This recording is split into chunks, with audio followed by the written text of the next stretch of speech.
One of the things that I'm quite interested in is animal intelligence. And the reason is simply that certainly years ago when I started getting interested in animals, other than very simple kind of mimicking behaviours, the impression I had was pretty much that animals were pretty dumb, really. They had certain things they could do, but really intelligence was reserved for us as human beings, Homo sapiens, great apes, if you like. And one of the things that I've been fascinated by, and particularly recently, and if you're in my Patreon group, there was an article I shared recently, and in fact, there's some other things I've been seeing that look at animal behavior, which points towards animal intelligence. And once you start looking at animal intelligence, you start finding that there's a lot of animals there that are actually quite smart. And it's not just about being smart, it's also demonstrating a level of awareness, if you like, that points to them being more than just dumb animals, to use the phrase. They actually demonstrate a level of curiosity and even imagination that, certainly as far as I'm aware, was only previously considered to be the domain of Homo sapiens, of us. And I want to talk about a few examples of that. And I've been doing, I generally do a little bit of research before I do a podcast because I get an idea and there are certain things that have triggered that, but I want to come up with enough material to make it worthwhile having a chat. And one of the things that's prompted this podcast is I finally got around to reading a book called Sapiens, and that's by Yuval Noah Harari. It's subtitled as A Brief History of Humankind.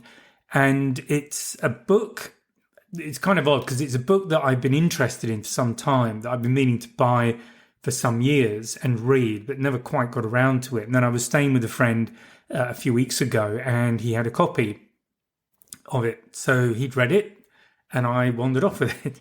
And I find it very interesting. And if you don't know that book, it's essentially looking at how we differ from other human species, for want of a better expression. And yeah, the kind of things that in our processes sort of turned us from being a kind of mid-range predator to the top predator when we're together in a group. And one of the things that he does in that book is talk about, or speculate anyway, about how other forms of human could communicate. So that would include Neanderthals, Homo habilis, the handyman, Homo erectus, these early forms of humans, so evolving from apes to what we have now. And one of the things, if you're not aware of current thinking on that, is that it isn't just a straight line. We didn't just go from an ape to an Australopithecine to Homo erectus, Homo habilis, Neanderthal, all of that, and it all ended up with us. It's more like a bush with different branches which end with species that are no longer around. And in fact, if you were to have been around a few tens of thousands of years ago, there were multiple hominid species around at the same time. So more than one type of human around at the same time. And probably the most famous one is the Neanderthal, which there's a lot in the fossil record in Europe, particularly Northern Europe, to show that they were around and thriving for quite a while. And then as the climate changed, it became more difficult for them to survive. They are better adapted to colder sort of environments, or were better adapted, actually much bigger brain than ours.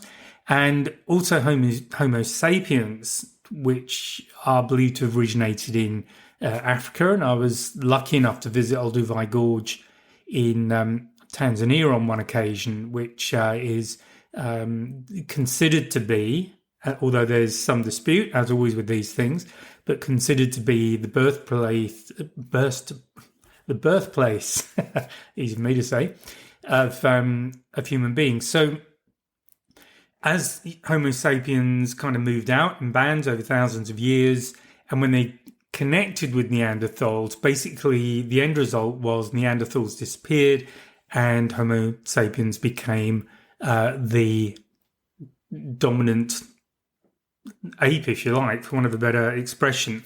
And obviously there's a lot of discussion and speculation about whether or not they interbred. There seems to be, in the genetic record, evidence that did happen, although the nature of that interbreeding is also up for speculation because we don't really know what happened back then.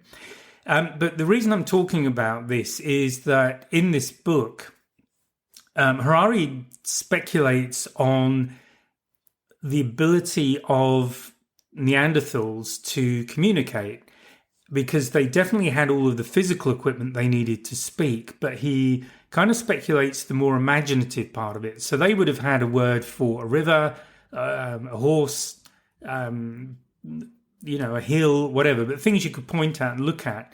Whereas his speculation is simply that with Homo sapiens, we can imagine something that isn't real in the sense that you can point to it. And that might be to say there is a river, there is a horse at the bend in the river. Now, that's a much more complex construction, and his speculation is that a Neanderthal couldn't have taken that step into imagination to construct that kind of a sentence. I hope this is making sense. So the reason we're talking about all of that is that in the animals that are around today, there is definitely evidence of thought, curiosity that goes beyond just instinctive activity. And one of the things I was reading recently was with elephants, which are generally, if you ask people what would you think of an intelligent animal, you're going to be looking at chimpanzees, dolphins, and elephants generally. You'll get cats, dogs, rats, things, pigs are intelligent. You get those sorts of animals thrown in as well. But generally, chimpanzees, elephants, and dolphins would sort of top the list. And people who spend a lot of time with elephants have noticed that there are certain calls they make, certain sounds they make when humans are around. So again, the speculation is that that particular sound essentially translates as human. So what I'm talking about with the book Sapiens and referring to Neanderthals and how they might communicate, it seems to me that there is definitely a possibility that animals that are with us today have the same level of communication as a possibility within one another. And certainly within certain groups of animals, it's been noticed that they tend to have their own dialects. Some of them even seem to have their own accents, just as we would have regional accents, and we have our own languages, and then within languages there are dialects within those. The same is also true for animals, because if you think about it, animals are often in small groups, often isolated, and depending on how far away one group lives to another one, it's quite likely, one assumes, or it's certainly not impossible, that they may communicate essentially using a slightly different language, or maybe a completely different language, and maybe a dialect as well. So that to me is quite interesting, just as a whole thought process. And I remember years ago, the company I was working at, we had some Greek visitors, and there was a person working in the business who spoke Greek, and he acted as interpreter for the people within the business because none of us spoke Greek. And when the people had gone, we just having a chat to him, and he said, it was it's nice to meet them, but they were a little bit difficult to understand because they had quite posh accents. And so, and this is again probably more my ignorance, but just it never occurred to me about different accents. But of course, we all have different accents. And now living in France, there's a definite accent over where I live here compared to Paris, for example. And if we're doing it as humans, why wouldn't animals also have the same kind of changes in how they speak. So that was one thing that just got me thinking, really, about animal intelligence. And certainly with elephants, and I think I've spoken about this in a recent podcast. I was reading something about Indian elephants a little while ago and how they partially bury their dead. And in reading further, and the article I read, it didn't cite the source of the material, but a study had shown that not only do elephants bury their dead, but they also will tend to revisit the place where a member of that particular herd had died. So essentially visit the grave, and also demonstrate a curiosity with the bodies of other dead elephants and in different stages of composition. So again, with that behavior of burying, with that behavior of revisiting, we might speculate that they have some notion of mortality or some curiosity about it, or some connection that goes beyond the purely instinctive. So that's kind of where I'm getting to. Another example recently that's been going on for several months now is killer whales off the coast of Spain. There's a group of them. They have begun attacking tourist boats. I think these are primarily yachts, but I may well be wrong there. But this is a behavior that hadn't been seen before.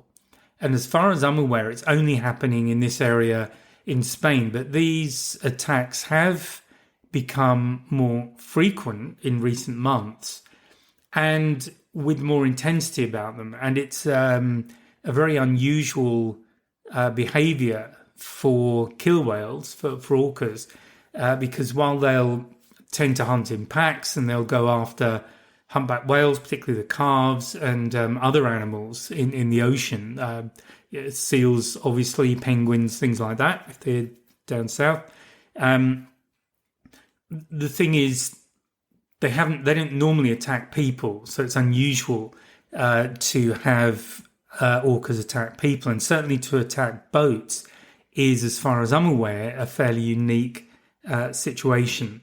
So this comes back to changed behaviours and learning behaviours, and who knows what sparked that particular behaviour that's going on there.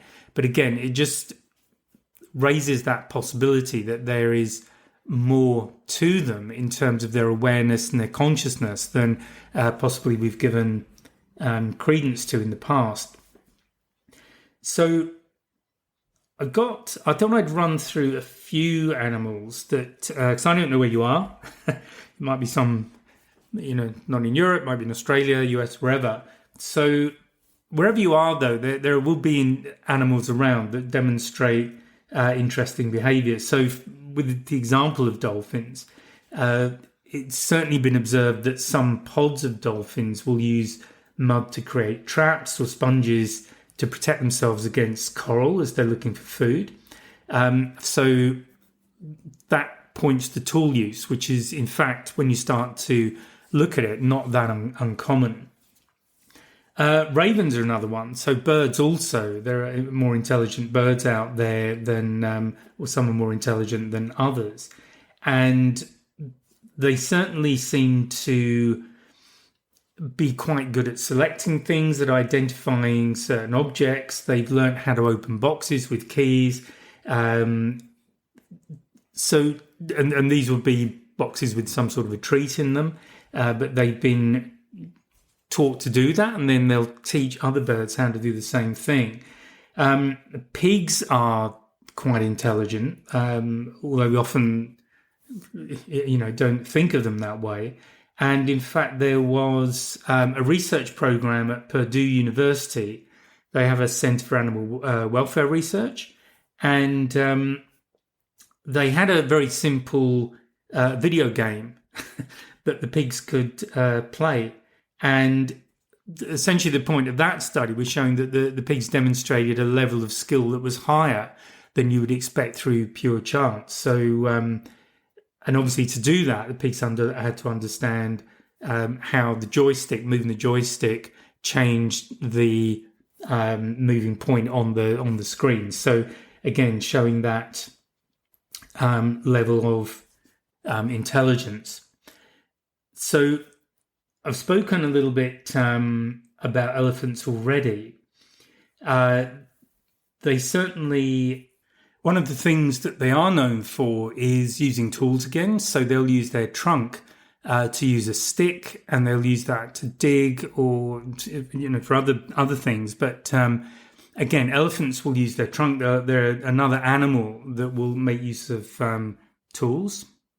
And another one that you may have seen is octopuses. So octopuses are really well known for being able to get out of enclosures and boxes, and obviously with their the kind of body type they have, they're able to get through really small holes as well. But they also demonstrate quite a lot of an observable level of intelligence and being able to essentially work things out and work out how to get out of particular situations.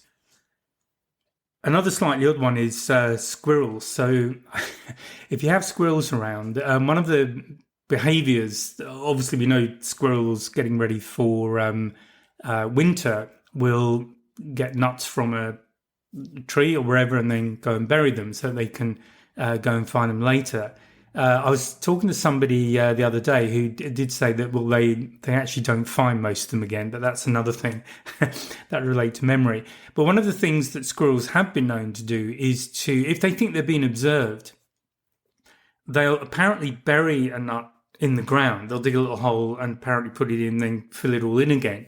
But in fact, they'll keep the nut with them. So it's like making a kind of decoy hole for that nut, so that if any other animal, presumably another squirrel or anything else that might want the food, tried to steal it, they'd be a little bit out of luck once they had dug out the hole again and found there's nothing there.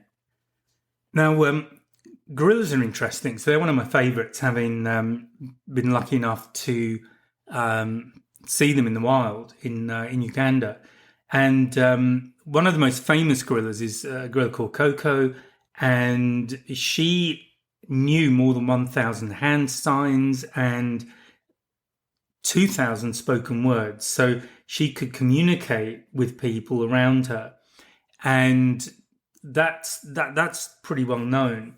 There is speculation, and I was speaking about human ancestors or other species of human anyway, such as Neanderthals. And researchers have looked at the blood flow of blood into the brains of gorillas and compared that with what they estimate to be the blood flow in our ancestors from about 3 million years ago. And basically, gorillas have more blood flow going into their brains than those predecessors of us had. So again, how does the brain work? Well, who knows? So it might just be size. Obviously these things are presumably factors, and brain size to body size is one of those ratios that's used a lot. But definitely, gorillas are known to be an intelligent animal and may well have been able to outsmart our predecessors going back a few million years. Another aspect of intelligence, which I've not really spoken too much about, but is actually social structure. So I was looking at hyenas, which are another animal that's very intelligent. In fact, there was a show on Netflix, I think it was a little while ago now, but it was comparing hyenas and cheetahs, and they actually found the hyenas were in many cases much better than cheetahs at just problem solving. So this was setting up a box and they had to press a certain lever to get the food out. And the hyenas did very well and also communicated to one another how to do it. So that was interesting. And in the wild, they are known for being able to recognize one another with calls, that kind of thing. But also they're in a very it's kind of so let's call it a complex social structure. It's there are rankings within the society, much as we have in human societies. If you look at different societies, looking at British, there's the upper class, middle class, lower class, working class, whatever you want to call them. There are still echoes of that today. It was much stronger when I was younger. But we form ourselves into these sort of societies, and a lot of animals, particularly mammals, will do exactly the same thing. And it requires a certain level of intelligence to understand and recognize those structures and understand what the rules are, because obviously it's not just about having a structure, it's actually about having certain rules to allow a larger group. So this would tend to apply to larger groups, but to allow that larger group to function as a group. And the outcome would be that it's successful in terms of more young are produced.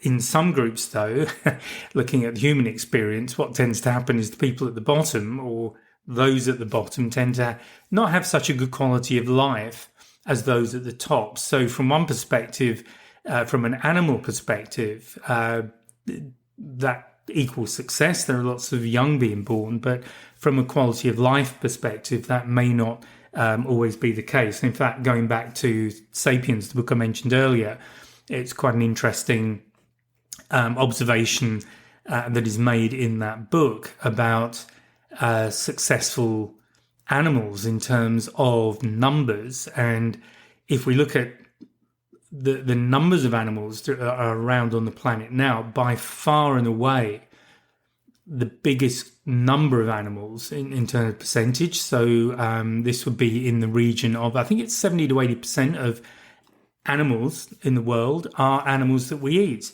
So from the point of view of being successful in terms of billions of individuals, things like chickens, cows, sheep, pigs, those sorts of animals are very successful. But if you think of it from a quality of life perspective, if you think of battery farms and the way that animals are really badly treated in order to create not only large numbers of them, but have them ready to be used as food very quickly, it's certainly a valid argument, I think, that the quality of life on an individual level is something of a failure compared to what they would be doing in the wild. But if you're not aware of that, certainly the proportion of animals on our planet that are wild animals in their natural habitat, that is a very, very small percentage of the animals that we have around today. And the sad thing is that the reason that so many animals are endangered today is that we've encroached on their natural ranges, the areas they would normally use. We've cut them down so that we can grow crops, because wheat, again, as from a plant perspective, is another hugely successful organism, if you like, in terms of numbers. And that's because of us. It's been regarded as a foodstuff. It's by no means a particularly good one for us, but it's one that has become a staple over hundreds, thousands of generations, and that has made that species incredibly successful in terms of the amount of land that it now occupies. So, how you look at all of this stuff, what is success? If it's simply numbers, then you pretty much have to look at what Homo sapiens are doing, and that will tell you. But if you're looking at the animals that are at risk, that's pretty much all the wild animals.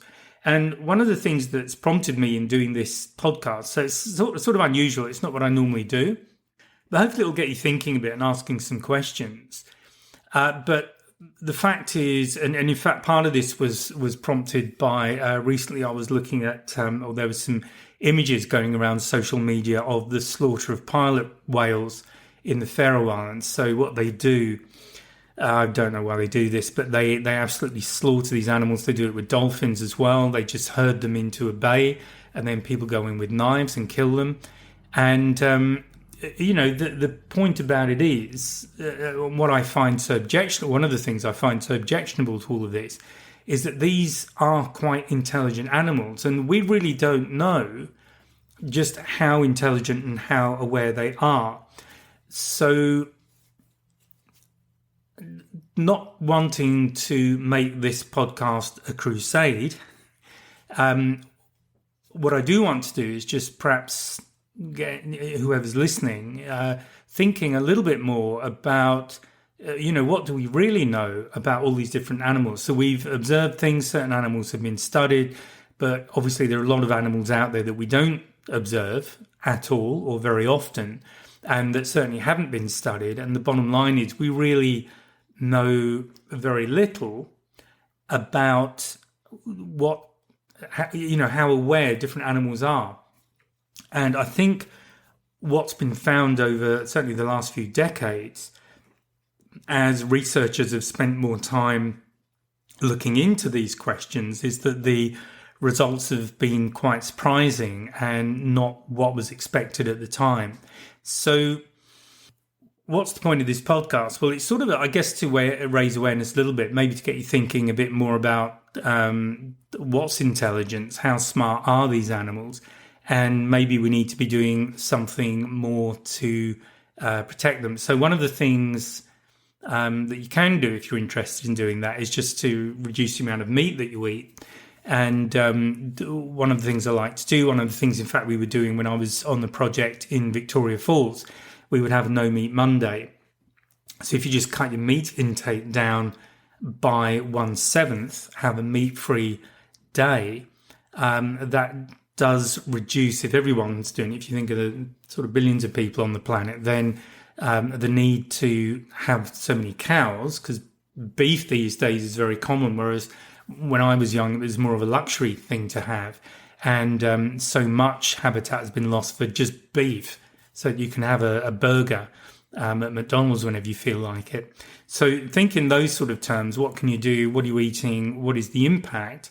And if you choose to want to make a difference, it might not feel like much, but going back to the days of the ozone hole in the 80s and 90s, when we were getting rid of CFCs and reducing aerosols and all the stuff that was in those, because we had this huge hole appearing, certainly over the South Pole. And what isn't really broadcast very much, having gone through all of that drama, if you were around at the time, is that the steps that were taken back then in the 80s and 90s to reduce the use of CFC, so they were originally used in refrigerators, they were used in aerosols. By stopping that, the hole in the ozone has closed, so the ozone layer has recovered to a very large degree now from the fears that we had back then. And I think the important lesson, particularly with what's going on at the moment with concerns about climate change, is the bottom line is that if we do choose to act together, we can make a difference. We can change things. So just something to bear in mind. So that's the podcast. Hopefully I haven't rambled. But the whole thing about animal intelligence is something that I find very interesting, and I thought I would share that with you and maybe get you thinking a little bit more about what's going on around, and maybe we need to put a little bit more effort into trying to protect some of these species. Okay, that is it for now. I will speak to you again in the next podcast. So bye for now. Oh, and one thing just before you go, please take a look at the 2026 wildlife calendar. That's available now. It's on the website. There's a link below the description of this podcast episode. So please take a look, and I'll speak to you next time. Bye now.